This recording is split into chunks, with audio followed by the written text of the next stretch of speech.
Railway track کے پاس کچھ ایسے گودام، کہا جاتا ہے کہ یہاں پہ بہت سے جنات کا بسیرا ہے۔ یہ سٹوری آج سے 10 سال پہلے عمر نام کے لڑکے کی ہے۔ عمر جس جگہ پہ رہا کرتا تھا اس کے گھر کے پاس ایک بہت پرانا ریلوے اسٹیشن تھا۔ اس ریلوے اسٹیشن کے پاس ایک گراؤنڈ تھا جہاں پہ عمر روز شام کے وقت اپنے بھائیوں کے ساتھ کرکٹ کھیلنے جایا کرتا تھا۔ اس گراؤنڈ کے ساتھ کچھ پرانے گودام تھے اور ان گوداموں کے چاروں طرف دیواریں تھیں۔ اس گودام کی پچھلی طرف بھی ریلوے کی پٹریاں گزرتی تھیں۔ اس گودام کی دیواریں تقریباً 1 کلومیٹر لمبی تھی۔ وہ گودام بہت پرانے انگریزوں کے زمانے کے بنے ہوئے تھے اور پتہ نہیں وہ کتنے عرصے سے بند پڑے ہوئے تھے۔ عمر اور اس کے بھائیوں نے سنا تھا کہ اس جگہ کے اندر بہت سی پولیس اسٹار چیزوں کا بسیرا ہے۔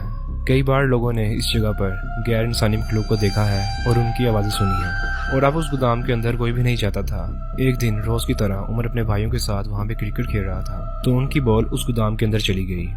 وہ لوگ کچھ دیر پہلے ہی ایک نئی بال خرید کے لائے تھے تو عمر کے چھوٹے بھائی اس سے ضد کرنے لگے کہ وہ دیوار کے اس پار جا کے بال کو لے آئے۔ عمر نے ہمت کی اور دیوار پہ چڑھ کے دوسری طرف چلا گیا۔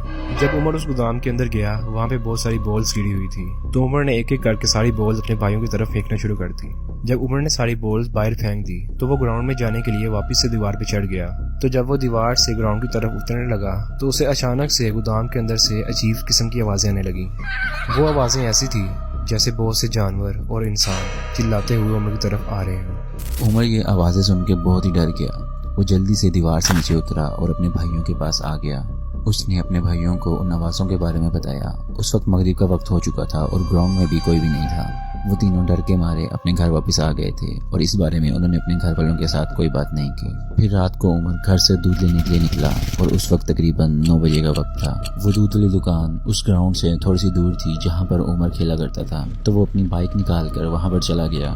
واپسی پہ جو راستہ وہ روز استعمال کرتا تھا، آج اس نے اس کی جگہ ایک الگ راستے سے آنے کا سوچا کیونکہ اسے پٹریاں کراس کرنی تھی اور پھاٹک بند ہو چکا تھا، تو اسے کھلنے میں تقریباً 10 سے 15 منٹ لگ جانے تھے۔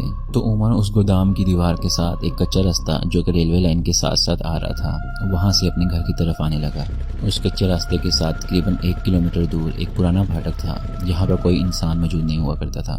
وہاں سے لوگ بآسانی گزر جایا کرتے تھے، تو عمر نے سوچا وہ اس کچے راستے سے ہوتے ہوئے اس پرانے پھاٹک سے گزر جائے گا کیونکہ رات کافی ہو چکی تھی اور اسے گھر جانے کی جلدی تھی۔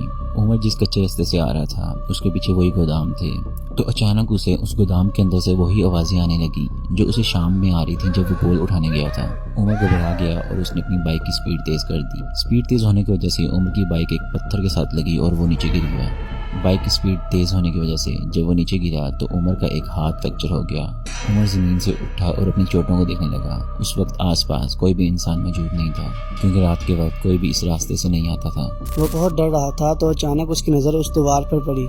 اسے ایسے لگا جیسے کوئی اس دیوار کے اوپر بیٹھا ہوا اور اسے دیکھ رہا ہو، اور پھر اس چیز نے دیوار سے نیچے اس کچے راستے پر چھلانگ لگا دی۔ عمر کی حالت خراب تھی۔ اس نے ڈرتے ہوئے اپنی بائک کو اٹھایا۔ حالانکہ اس کا ہاتھ فریکچر تھا لیکن اس کے اوپر ڈر کی ایسی کیفیت تھی کہ وہ نہ درد بھول گیا۔ اس نے جیسے تیسے اپنی بائک کو سیدھا کیا اور اس کے اوپر بیٹھ گیا۔ وہ ایک جانور کی طرح کی مخلوق تھی جو کہ اپنے چاروں پیروں پر بھاگتی ہوئی عمر کی طرف آ رہی تھی۔ عمر نے بائک سٹارٹ کرنے کی کوشش کی لیکن وہ سٹارٹ نہیں ہو رہی تھی۔ شاید گرنے کی وجہ سے اس کے اندر کی خرابی آ گئی تھی۔ دوسری طرف وہ مخلوق بھی بھاگتے ہوئے عمر کی طرف آ رہی تھی اور وہ اس قدر خوفناک آوازیں نکال رہی تھی کہ عمر کا دل پھٹنے کو آیا تھا۔ اس کے دل میں خیال آ رہے تھے کہ جیسے اسے کچھ ہونے والا ہو اور وہ یہاں سے آج بچ کر نہیں نکل سکتا۔ وہ لگاتار اپنی بائک کو سٹارٹ کرنے کی کوشش کر رہا تھا اور ساتھ ساتھ آیت الکرسی پڑھ رہا تھا۔ وہ مخلوق عمر کے بہت قریب آ چکی تھی اور اچانک سے عمر کی بائک سٹارٹ ہو گئی۔ اس نے جلدی سے اپنی بائک وہاں سے نکالی اور اس نے پیچھے مڑ کر نہیں دیکھا۔ وہ جتنی جلدی ہو جگہ سے نکل کر پھاٹک کے پاس پہنچنا چاہتا تھا۔ اسے اپنے پیچھے سے لگاتار وہ آوازیں سنائی دے رہی تھی۔